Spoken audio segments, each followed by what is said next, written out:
I must say it's been wonderful. Been around from the morning, and the way I see it, like the kind of attendance and also the representations from various institutions, the NBFCs, I really like the relevance part of it. I have been attending ETBFSI events quite a few, and I think it's again one more feather on your cap. I must also congratulate you for you to organizing it in Chennai, because we do get into various hubs, including Mumbai. But again, Chennai, very significant venue, and given the fact that it's an NBFC Connect, so it's a very prudent and appropriate step from your side. And I can see the reflection of it when I interact with the participant, the kind of questions and the kind of engagement which is happening even offsite. So it's been wonderful. So again, congratulations to you.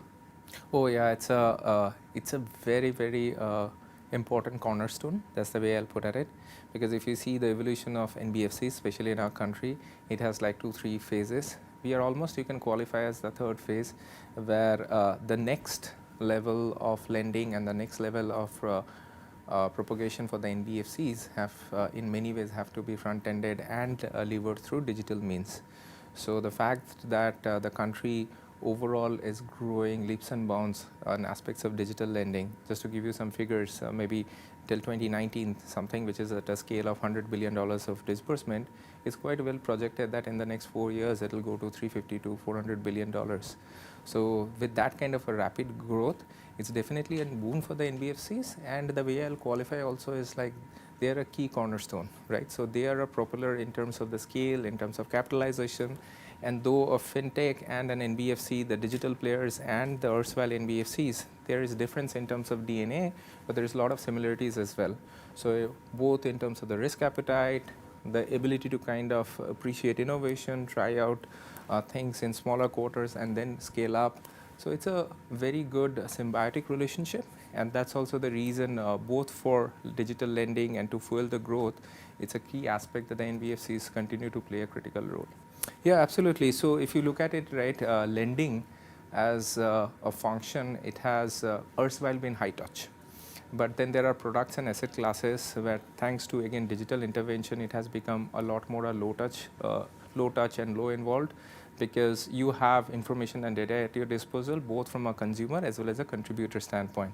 And if you put a 2x2, it's a solution which needs scale as well as depth.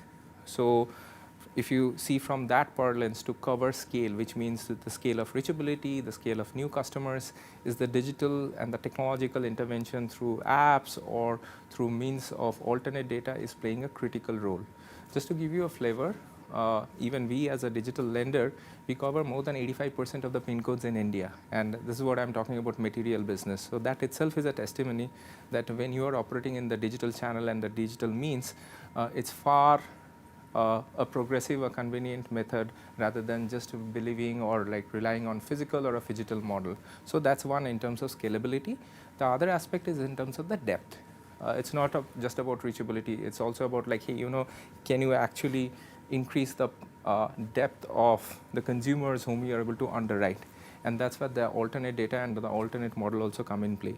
The IP for a digital lender is their ability and mechanics to through alternate data and alternate mean to underwrite cohort of customers, maybe who will possibly never get underwritten by a traditional bank or a very traditional NBFC through a traditional method and approach. So therefore, if you see in summary, both in terms of scale as well as depth, digital is the way to go, and that's the way the reachability and the depth is increasing. Yeah, it's absolutely fair, and data is somewhere a core source and constituents in terms of digital lending and to be successful in the digital world. Now, if you look at it, Sirish, there have been like possibly 3 phases of evolution, and the 3 phases of evolution both have a connotation of the digital lending ecosystem per se, and as well as the individual players. When I refer to ecosystem, I'm talking about the evolution of India Stack, Aadhaar, your CKYC, EKYC, how you're able to actually cross-validate through a lot of services which the India Stack is offering. So it's been a big journey on those lines. And at the same time, if you look at it for individual players also, there have been different stages. Some have gone to a scale of difference, let's say a late stage digital lender, some are still at the early stage. So therefore, when you look at the data strategy, by and large, it's like 3 phases. The first phase is like typically players focusing on their IP. Now, in case in point, let's say as a digital lender, your heart as a digital lender is like how you're able to underwrite. And in the digital space, again, it's a case of alternate data, alternate modeling, really helping you to underwrite not in a case of binary, but in a case of a risk spectrum, right? So those aspects in terms of data and the focus around building and focusing your data strategy and the IP is the phase 1 of your data strategy. The second phase is when you scale up and when you have a material operations, it's also important to see how data is being leveraged for, let's say, your collection purposes, how data and the recommendations are being leveraged in terms of customer origination. So from a pure verticalized IP oriented strategy from data, then you go to the next phase, which is more like you look at the entire value chain, and then you see like how data, how machine learning and other frontier technologies can be leveraged across the value chain. As an industry, where we are currently is more at the third phase. That means you have, especially for the material players, even including us, that means you have focused on your data strategy, you have kind of refined it on your core IP functions, you have kind of optimized overall on the value chain. And the third aspect is like, you know, how you're acting as a responsible player, which means like the aspects of regulation, which means aspects of customer awareness, disclosure, privacy, and also aspects of possibly cyber threats.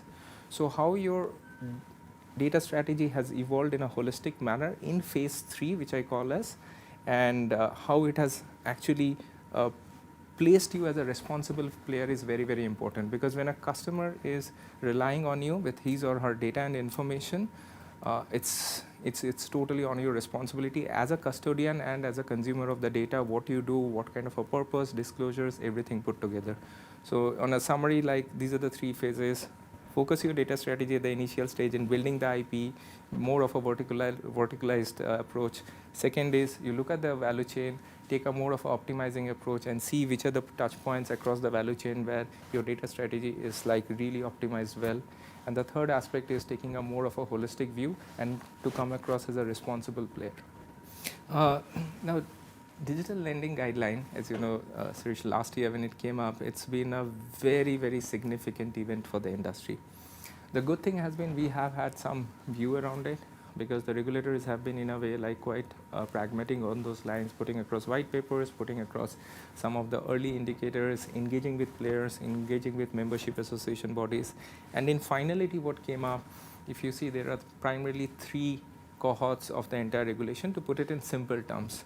One, the aspect of customer protection, which includes awareness, disclosure, standardization, etc.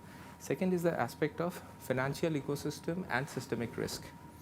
And the third aspect is more in terms of like, once you've taken care of the customer side of it, once you've taken care of the ecosystem and the systemic risk side of it, there are aspects also around pure play at a horizontal level of data privacy, information security, and bit of a geopolitics, to be honest.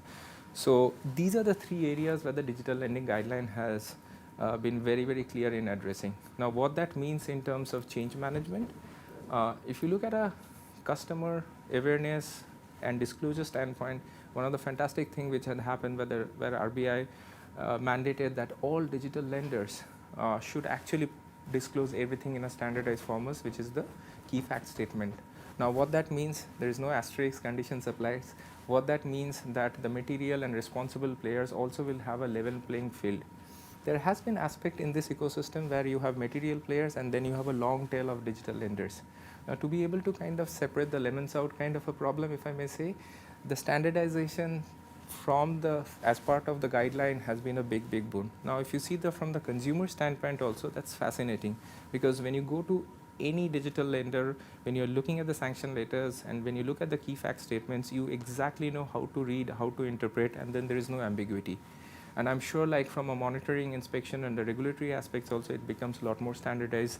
There is nothing left to interpretation. So that's one major change from a customer awareness standpoint.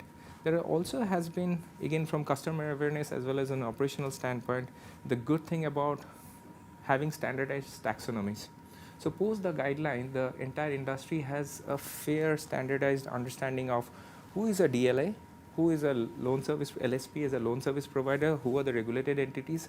So the standardization of the taxonomy has also helped in a way for people to kind of work, do B2B contracts, and know what is the expectation in terms of regulation as well.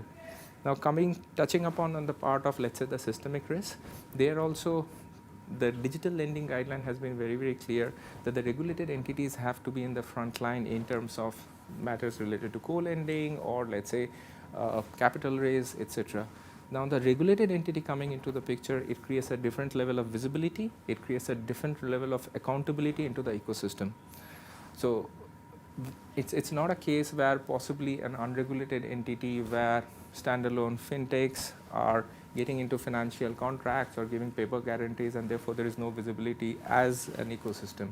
So this has also been a very, very significant change with the regulated entities coming in front, and therefore the players being able to demonstrate in a more responsible way what kind of financial obligations and transactions they have been doing.